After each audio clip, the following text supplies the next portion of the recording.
대표님 안녕하세요. 잘 지내셨습니까? 네, 잘했었죠. 오늘은 대표님이 7평 매장에서 장사를 시작을 하셨는데 지금은 진짜 우러러보지도 못하는, 쳐다보지도 못하는 부자가 그 되셨어요. 정도는 아니고.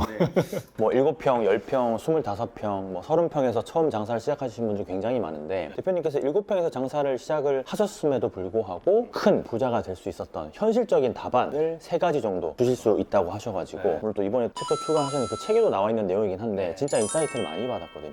그 내용을 좀 알고 싶습니다. 처음에 대표님이 7평에서 어떻게 장사를 시작하시게 됐죠? 7평 하게 된 게 좀 마음 아픈 게 있어. 하고 싶은 게 아니고 돈이 없잖아. 돈이 없어서 내가 처음에 대구에서 일을 했어요. 다 선후배들이 대구에서 오픈하기 시작하는 거야. 돈이 없어. 그래서 내가 찾은 게 고향인 군이라는 데가 있어요. 아주 작은 곳이. 더 시골이죠. 더 시골이에요. 알아요? 알죠. 인구가 10만이 안 돼요. 전국에서 아마 작기로 세 손가락 꼽힐 거예요. 그래서 내가 3년을 종업원 생활했거든. 그래 돈 1,000만 원을 가지고 할 수 없으니까 하고 싶고 거기 7평 간 거예요. 거기서 이제 7평으로 시작을 하셨는데 지금은 제가 지금 대표님 사옥에 와 있거든요. 이게 총 4층 건물이죠. 그리고 평수만 해도 지금 이게 몇 평이죠? 대지가 150평, 건평이 400평 정도 되죠. 이 사옥도 매입하셨고 금액을 따질 수는 없지만 엄청난 지금 부자가 되셨는데 7평 장사를 시작을 하셔가지고 이렇게 큰 부자가 될 수 있었던 현실적인 답안 3가지라는 게 굉장히 좀 궁금하거든요. 그래서 그걸 얘기하면 우리는 뭐 결국은 장사는 고객이 최고니까 그렇죠. 항상 첫 번째 얘기하는 게 뭐냐면 장사꾼은 연기자가 돼야 된다. 연기자가 돼야 된다. 어떤 의미에서 연기자죠? 저는 이제 토요일마다 직원들 교육을 시켜요. 이번에 주제가 이거였어요. 뭐냐면 신입사원이 들어왔어. 신입사원이 들어왔는데 고객 응대를 내가 한 일주일 시켰어. 선배한테 야 고객 응대 교육 시켜. 매뉴얼 주고 내가 한 이틀을 뒤에서 지켜봤어요. 가만히 지켜보고 있으니까 참 답답한 거야. 그래서 토요일 아침에 9시 반에 나와서 야 고객 응대 시켜봐. 어떻게 시킨 줄 알아요? 깜짝 놀랄 거예요. 전 직원들 딱 시켜놓고 눈 감으라 그랬어요. 눈 감고 보지 말고 눈으로 느껴봐. 눈이 아니고 그 생각으로. 그걸 보지 말고 이제 한번 느껴봐라. 다른 직원분들한테. 애들이 깜짝 놀라는 거예요. 깜짝 놀라죠. 뭐야 이게 아침부터. 그래갖고 한 사람씩 저는 이제 삥 돌아가면서 시뮬레이션 시켰어요. 7명이에요. 쭉쭉 얘기를 해요. 다 듣고 저도 피드백을 해줘요. 이 우리 장사하는 사람들은 고객 응대를 하는데 너희들이 모르는 게 있다. 오늘 이 친구가 한 것은 로봇하고 똑같아. 너희들이 앞으로 세상이 바뀔 건데 AI가 개발되고 할 건데 만약에 저런 식으로 고객 응대를 한다면 너는 머지않아서 로봇도 다 교체될 거다. 사실이거든. 너희들이 살아남으려면 저런 로봇이 하는 감정이 실리지 않는 멘트는 하지 마라. 내가 항상 얘기하잖아. 인간은 그런 걸 싫어한다. 누구나 해주는 걸 싫어한다. 그냥 사람에 따라서 고객 응대가 달라야 된다. 매뉴얼은 매뉴얼이다. 근데 모든 고객들을 매뉴얼로 하지 말고 응용을 해라. 그걸 너희들이 하지 못한다면 앞으로 시대에 살아남을 수 없다. 그럼 연기자가 되라고 하는 거는 어떤 연기를 해야 되는 거예요? 감정 연기 말씀하시는 건가요? 예를 들게요. 한 달 전에 이런 일이 있었어. 우리 여자 직원이 2명이 있습니다. 고객 딱 들어왔어. 컴플레인 거는 거예요. 이거 한지 얼마 안 됐는데 안경이 부딪혔는데 안경알이 빠졌는데 이거 왜 이러냐? 불량 비슷하게 하는 거예요. 이 여자 직원이 쩔쩔쩔쩔 메고 있는 거예요. 어떻게든 수습하고 해가긴 해갔어. 나중에 불렀죠. 잘했는데 좀 부족한 게 있는데 공감은 안 해줬다. 손님에 대한 공감? 그 컵에서 내가 연기자를 가르쳐 줬어요. 남자가 받는 거와 여자가 받는 건 다르다. 그때 아저씨였지. 50대 아저씨였어요. 이 여자잖아. 그러면 그때는 그렇게 하는 게 아니고 어머 사장님 안 다치셨어요? 라고 물어봐라. 안경 얘기하지 말고 뭐 네가 잘했니 내가 잘했니 얘기하지 말고 어머 사장님 안 다치셨어요? 라고 웃으면서 얘기해보면 그 사람 그런 크레임 안 건다. 그런 연기자예요. 그래서 그래. 야 내가 얼마 전에 가르쳐 줬지 않느냐. 그게 연기자라고. 상황에 따랐어. 내가 고객 응대의 가장 기본이 뭐냐 하면 어렵지 않다. 친구처럼 가족처럼 형식에 얽매이지 마라. 오랜만에 친구 만났는데 오랜만에 아버지 만났는데 안녕하십니까 어서 오십시오 무엇을 도와드려 이렇게 얘기하냐? 그건 아니지 않느냐. 그냥 쉽게 생각해라. 연기자가 되라고 하는 게 어떻게 보면 진짜 응대가 아니고 응대 진짜 아니고. 가족처럼 그럼요. 친구처럼 오랜만에 만난 가족 친구 형 동생 엄마 아버지 공감도 하면서 그 상황에 맞는 연기를 해야 된다. 그럼 어쨌든 그게 연기이지만 나한테 몸에 배면은 또 그게 연기가 아닌 것처럼 자연스럽게 나올 수 그렇죠. 있는 거죠. 진짜 예민할 수 있는 부분이긴 한데 되게 중요한 것 같아요. 저도 그런 상황을 많이 겪었었어요, 예전에도. 근데 딱 들어보니까 요즘에 이제 MBTI가 많이 유행을 하고 지금도 많이 이제 회자되고 있는데 거기서는 이제 T냐 F냐에 따라서 T는 공감도 잘 못하고 논리적이고 약간 객관적이고 약간 이런 게 있다 보니까 어쨌든 연습을 통해서는 연기자가 될 수 있는 거예요. 충분히 됩니다. 장사는 충분히 됩니다. 조금만 하면 됩니다. 사실 뭐 많지는 않아요. 경우의 수가 조금만 가르쳐 주면 충분히 재밌고 고객 만족도 높고 자기 사이에 발전도 돼요. 이게 누가 해야 되느냐? 매장에서 자꾸 사장이 교육시켜야 됩니다. 그게 이제 어떻게 보면 대표님이 7평에서부터 그게 연습이 돼가지고 지금은 엄청나게 그렇죠. 끼가 있는 거죠. 네, 끼가 생겨나신 거죠. 그렇죠. 처음부터 있었던 것보다. 저 그죠? 별로 없어요. 별로 없어. 경상도 사람이잖아. 알겠습니다. 별로 없어. 경상도 사람은 없을 수 있어요. 저도 경상도 출신이라서 맞아. 알겠습니다. 그러면 두 번째 7평 매장에서 지금 어떤 큰 부를 이루게 된 현실적인 장사 답안. 두 번째 뭐냐면 고객들이 처음에 마음을 잘 안 열어요. 그 마음을 이해하고 열 줄 알아야 돼. 고객의 마음을 열어야 된다. 어쨌든 두 번째 그런 주제네요. 그게 핵심 포인트죠. 왜냐면 우리 업은 전에 말씀드린 흥정이라는 게 있잖아. 흥정이 없으면 사실은 뭐 그냥 고객 마음을 크게 신경 안 써도 되는데 그렇죠. 뭐 편의점 같은 데는 흥정이 있는 곳에서 얘의 마음을 알아야 돼요. 결국은 얘의 마음을 알려면 어떻게 알죠? 10길 물속은 알아도 한 길 사람 속은 모른다 하잖아. 내가 점쟁이도 하는데 어떻게 알아요? 모르지. 말로 알아야 돼. 말로, 대화로. 첫 번째는 뭐냐면 제일 중요한 건 저는 이렇게 해요. 이 사람이 부정적인 사람인지 긍정적인 사람인지를 제일 먼저 파악해야 됩니다. 아, 사람마다 성향이 다 다르기 때문에 내 얘기를 해줬을 때 긍정적으로 있는 사람들은 잘 받아줘요. 그럼 쉽죠. 쉬우면 쉬운 대로 가면 돼. 아, 그래서 한번 탁 던져보시고 그렇죠. 예를 들게요. 안경으로 얘기하면 안경 쓰고 왔잖아. 그러면 어떻게 응대한단 말이에요. 근데 보통 말 잘 안 하죠. 의심이 있어서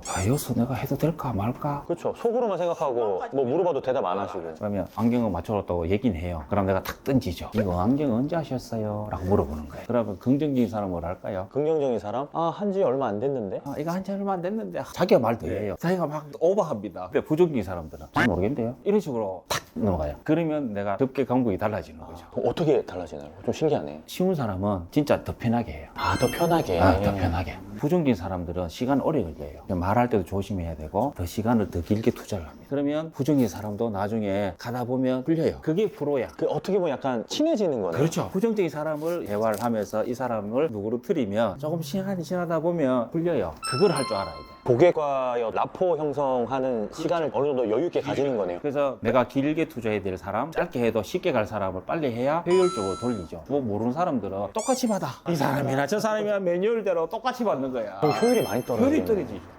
그거를 이제 센스 있게 빨리 알면 고객 만족도가 높아지죠. 그 다음에 이제 2차적으로 넘어가면 이 사람이 온 니즈가 뭔지를 빨리 파악해야 돼. 니즈를 파악해야 된다. 이게 뭐 내가 안경을 그냥 구경하러 온 건지 아니면 이걸 뭐 수리를 받으러 온 건지. 그거보다는 이제 이양 안경을 맞추러 오는 경우 많거든요. 그러면 사람이 가격에 예민한지, 물건의 어떤 디자인에 예민한지, 그다음에 세 번째는 진짜 눈 검사를 아주 철저하게 완벽하게 해줘야 되는지 예민한 사람도 있단 말이야. 그 니즈를 빨리 파악해야 되지. 그러니까 그때 대표님하고도 대화 나눌 때 그런 말씀 하신 게 저 아직도 기억이 나요. 안경테 100만 원짜리 충분히 사실 수 있는 분인데 잘못 응대를 하게 되면 5만 원짜리 팔게 된다. 돈에 신경 안 쓰시는 분인데 100만 원짜리, 150만 원짜리도 충분히 가치가 있는 상품을 좀 권해야 되는데 이거 그냥 10만 원짜리, 15만 원짜리로 끝내는 경우가 많아서 그런 거는 약간 고객을 잘못 알고 응대를 했기 때문에 나오는 결과다. 응대의 가장 기본은 질문입니다. 이 사람의 성향을 파악하는 게 난 목적이에요. 그걸 모르게 해야 되지. 그래서 내 책에도 보면 스무고개를 잘 하라는 말이 있어요. 우리가 아무것도 모르잖아. 그거를 찾는 것도 20번 걸린단 말이에요. 그럼 고객 마음을 알려면 20번 정도에 던질 수 있는 스킬을 갖고 있어야 돼. 대표님 들어보니까 뭐 첫 번째도 그렇고 두 번째도 그렇고 이게 내용의 깊이가 확실히 좀 다르다라는 걸 느끼거든요. 그럼 이제 세 번째가 또 굉장히 궁금해지는데 이게 또 가장 중요하다고 책에서도 그렇게 좀 말씀해 주신 게 있거든요. 그 다음에 뭐냐면 마음을 열었으면 신뢰를 쌓아야 돼. 마음을 열게 하고 신뢰를 쌓는다. 이 짧은 기간 안에 어떻게 신뢰를 고객들은 예리해요, 예민해요. 그래서 항상 우리는 어때요? 소비자로 살아가는 패턴이 많잖아요. 장사 안 하는 사람 다 소비자잖아. 그러니까 소비자의 경험과 기준이 있어요. 그 모든 판단을 자기 기준으로 한단 말이에요. 그 기준에서 벗어나면 안 와요. 자기가 이때까지 경험하고 생각했던 기준에서 벗어나면 오질 않아요. 내가 굳이 왜 여기 와? 그럼 결국은 장사는 이 사람이 믿게 만들고 신뢰를 했을 때 다시 오게 돼 있어요. 그러면 그거를 역이용해야 돼요. 신뢰를 얻지 않으면 오지 않습니다. 약간 사례로 좀 얘기해 주시면 조금 더 이해하시기 편할 것 같아요. 방금 있었던 얘기. 처음 오셨대. 자제분이 여기 좋다고 평촌에서 여기까지 왔대. 수술하셨대요. 수술한 지 얼마 되셨어요? 하니까 3개월 됐대. 우리 원래 오늘 휴무잖아. 근데 오늘 안경 좀 맞추고 가고 싶대. 그래서 내가 어머니 수술했는데 3개월 됐는데 여기서 지금 하지 마시고 병원 가셔가지고 처방전 받아오시라. 그 받아오시면 제가 그걸 보고 다시 검사해 드릴게요. 아니 이거 사면 되잖아. 저 다 있는데 왜 안 해줘? 왔는데 빨리 해줘. 그 찰나야 자제분이 들어오는 거예요. 그래서 내가 다시 설명했죠. 어머니 제가 오늘 해드릴 수도 있어요. 그런데 저는 눈 안을 볼 수가 없어요. 3개월 됐는데 근데 안에 어떤 현상이 있는지 다 아물었는지 안 아물었는지 제가 볼 수 있는 게 없어요. 여기서 만약 내가 해드린다라면 혹시 안 맞으면 고객님하고 내하고 문제가 발생됩니다. 그러니까 그래 하지 마시고 병원 가셔가지고 의사 선생님한테 안경 맞춰야 되니까 도수를 적어달라고 하시고 그 처방전을 가지고 오면 저희들이 다시 검사를 정밀하게 한번 해드릴게요. 아들이 딱 들어요. 들었지 엄마? 가자. 선생님 말이 다 맞다. 오늘 화요일이니까 수요일날 내 병원 갔다가 내일 가서 하자. 거기서 딱 신뢰가 생길 수밖에 없구나. 아니, 대표님 제가 엊그제 일요일날 바버샵을 처음으로 가봤어요. 왜냐면 제가 미용실을 다니다 그 미용실 원장님이 바뀌셔가지고 머리 스타일을 바꾸고 싶어서 바버샵을 갔는데 바버샵이 33,000원이었단 말이에요. 근데 그날 머리를 못 잘랐어요. 그분이 제 머리를 보더니 지금 자르시면 스타일 체인지를 절대 못 하시거든요. 한 달 정도 기르시고 오셔야 완벽히 체인지를 할 수 있고 지금 잘라드릴 수는 있는데 자르시면 분명히 후회하실 거예요 라고 하면서 제가 예약까지 하고 갔는데도 33,000원을 받지 않고 머리를 자르지 않고 그냥 돌려보내더라고요. 근데 저는 한 달 있다가 거기 갈 생각이거든요. 그런 게 예를 들어. 그걸 모르면 어때요? 아, 예, 해드릴게요. 바로 팔죠. 돈이 얼만데. 야, 그게 이제 완전 신뢰 진짜 좋은 예인 것 같은데 혹시 죄송한데 추가로 하나 더 사례가 좀 있을까요? 고객의 신뢰를 얻는. 예를 들면 어제 있었죠? 제도 있었어요. 매일 있으시네. 거의 매일 있어요. 이런 얘기를 해요. 안경이 좀 안 맞아서 미세 조정하러 왔어요. 내가 회의 있어서 내려오니까 그 사람이 안경을 한 개 또 골라놓은가 봐. 그래서 와이프하고 싸웠대. 한 개 달라니 와이프가 안경 하지 마! 이래 된 거예요. 자기는 하고 싶대. 그래서 사장님 안경 한 개 골라놨는데 한번 봐주실래요? 가지고 내려왔는데 그 덩치가 커요. 크고 머리가 없어. 스님처럼 머리가 한 개도 없고 얼굴이 커요. 이 안경 프레임을 사각히 이만한 거 골라놓은 거예요. 내가 봤을 때 진짜 안 어울려. 그래서 딱 찍고 이등은 여기다 알러가 쓰시라고. 그래요. 직원한테 그럼 알마 넣어주세요 라고 했어요. 나갈 때 뭐 한 줄 알아요? 그 사람이 사업 엄청 크게 했대. 베트남 가서 쫄딱 말아먹대. 앉아갖고 자기 스토리를 얘기 다 해주고 갔어요. 하면서 말이 안경 하지 말아서 처음 봤다 하면서 웃으면서 가는 거예요. 그 단골 때우죠. 물론 앞에도 잘 해놨지만 100% 확신을 준 거죠. 곳에 다 우리가 신뢰를 줄 수 있는 항목들이 되게 많은데 놓치고 우리가 그걸 잘 이해하지 못하고 그냥 넘어가는 경우가 훨씬 많겠네요. 장사를 자꾸 경제 논리로만 갔어. 경제 논리로만 가면 내가 잘못된 거죠. 팔아야지. 근데 그렇게 가면 오래 못 가고 신뢰를 쌓으려면 있는 그대로 인간적으로 그렇게 해줘야지. 지금 첫 번째, 두 번째, 세 번째가 진짜 다들 공감도 하시면서 이때까지 잘 못했던 것들이 어떤 이 내용인 것 같아서 다들 이제 좋아하실 것 같은데 세 가지로 이제 말씀해 주신다고 하셨는데 한 가지 더 만약에 보너스. 설명보다는 질문을 많이 해라. 보통은 내 물건을 팔기 위해서 제품에 대한 설명 자꾸 설명만 해요. 그것보다는 요즘 똑똑해서 다 알아. 내가 얘기 안 해줘도 사전에 다 조사해보고 어떤 고객들은 내보다 지식이 더 많아요. 근데 그것을 또 얘기해봐야 안 들어요. 그것보다는 이 사람이 왜 왔는지 왔는 이유가 있을 것 같아요. 그거를 자꾸 질문으로 자꾸 해야 돼. 아, 그래서 이제 설명보다는 질문을 항상 많이 하면 만족이 높아집니다. 상대방이 뭘 원하는지 내가 알고 내가 앞으로 이끌어가는데 그걸 모르면 계속 내 물건에 설명만 해야 돼요. 그러면 어때요? 각각 을이 달라져요. 내가 항상 을이야. 근데 질문을 던지고 바뀌면 각각 을이 바뀌어요. 어느 한순간에. 얘가 내한테 질문 던져. 그래서 항상 프로들은 질문을 많이 합니다. 그래서 항상 직원들 할 때도 말 많이 하지 마라. 설명을 하면 말이 많아져야 돼요. 맞죠? 설명을 장하게 해야 돼요. 근데 프로가 되면 질문을 많이 해야 돼요. 엑기스만 탁탁탁. 거기에서 빨리 캐치해라. 그러면 시간이 줄어들고 만족도는 높아진다.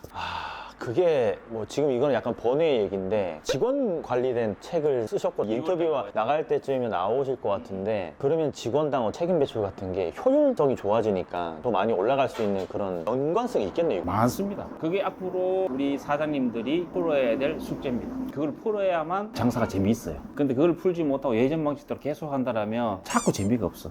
대표님 진짜 방금 말씀해 주셨던 첫 번째, 두 번째, 세 번째 그리고 마지막 보너스 네 번째까지 좀 들어보니까 진짜 대표님이 7평 매장에서 어떻게 부자가 될 수 있었는지 정말 잘 알 것 같아요. 진짜 이런 디테일한 고객 커뮤니케이션, 고객 응대라든지 이런 것들이 몸에 완전히 배셔가지고 그렇죠. 이걸 직원들한테 100% 이식을 하셨기 때문에 매출도 올리고 순익도 많이 남기고 직원 관리도 잘 하시면서 성공하시지 않았을까. 그게 키포인트 한마디로 줄이면 뭔지 알아요? 장사에 대한 마인드. 첫 번째도 고객 만족, 두 번째도 고객 만족, 세 번째도 고객 만족. 어떻게 보면 진짜 뻔한 얘기이긴 한데 얘기를 다 듣고 나서 들어보니까 또 뻔하진 않아. 그럼 대표님 제가 영상이 너무 길어질 것 같아서 대표님은 사실 매장 오픈하실 때마다 막 엄청 마케팅을 많이 하시진 않잖아요. 마케팅 안 하고도 우리 손님이 와가지고 알아서 그냥 매출 잘 올려주는 그런 시스템을 만드셨는데 요 내용은 다음 영상에서 좀 알려주시면 거기에 5가지 있다고 말씀하셨잖아요. 저하고 오늘 여기서 인터뷰를 마치고 다음 영상에서 좀 알려주십시오. 감사합니다. 고맙습니다 대표님. 재밌어요? 네 재밌어요.